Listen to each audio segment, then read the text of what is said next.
Meet Susan, a South Sudanese woman from Wau, married to Anwar from Juba Mountains, Sudan. Together they have 2 girls and 1 boy. She was born and raised in Khartoum, in a place called Kalakla. Parents moved back to South Sudan after the country became independent. But Susan stayed in Khartoum with her husband and their 3 children. Susan lived a happy and peaceful life. She loved taking care of her family, and her husband worked hard to make sure they had everything they needed. Their home was full of laughter and love.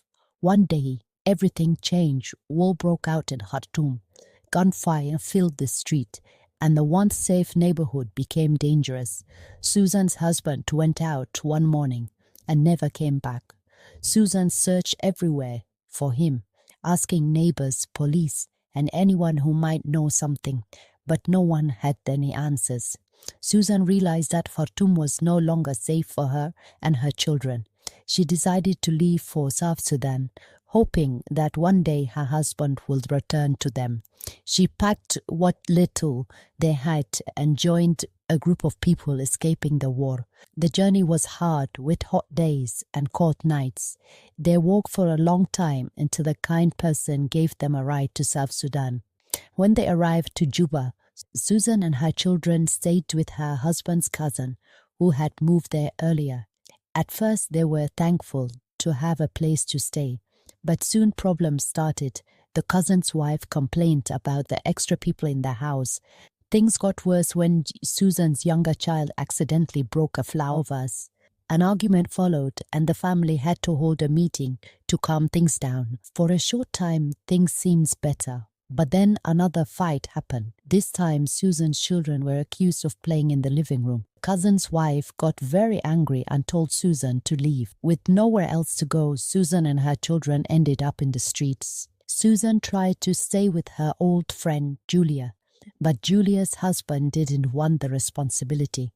Heartbroken, Susan had no choice but to sleep in the abandoned building with her children. It was cold and unsafe. Susan considered going to Wau, to her mum, but Wau was very far. It would cost her money she did not have, and her mother did not have the money to cover her children and Susan. Susan stayed strong and prayed for solution. Determined to survive, Susan started selling small goods by the roadside. It wasn't much, but it gave her enough money to buy food for her children. Slowly, things improved. She saved enough money to rent a small room. Her children went back to school, and Susan worked even harder to provide for them. After a year, Susan got incredible news. Her husband was alive. He was found in a refugee camp. Their reunion was filled with tears of joy. Although he had been through a lot, Susan's husband was happy to be with his family again. Susan's husband got a construction job, and his hard work led to a bigger contract. Susan and her husband worked hard and opened a restaurant.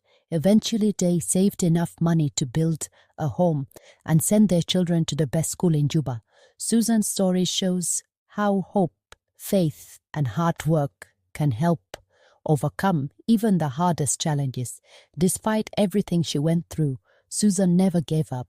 She turned her struggles into a life filled with love, gratitude, and a bright future for her family. South Sudan truly became her land of second chance. If Susan's story inspired you, please don't forget to like, share, and subscribe to the channel. Let's continue to shine the light on the untold stories of South Sudan and beyond.